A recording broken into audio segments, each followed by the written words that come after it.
Welcome to TechLeaper channel, and in today's video I'm going to show you how to create a new presentation on Microsoft PowerPoint. Now the first thing you have to do is open up your PowerPoint.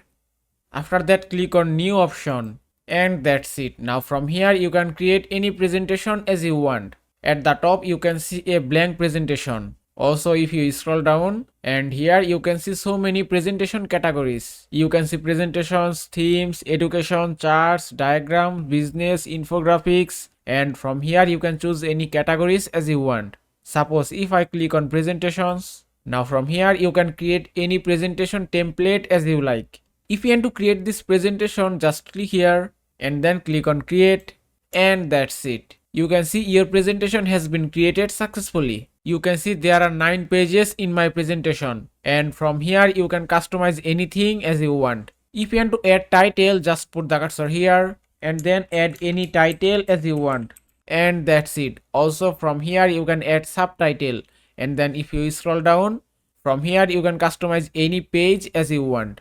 And that is how you can create presentation on PowerPoint. I hope this video was helpful. If it was, please give it a thumbs up and don't forget to subscribe.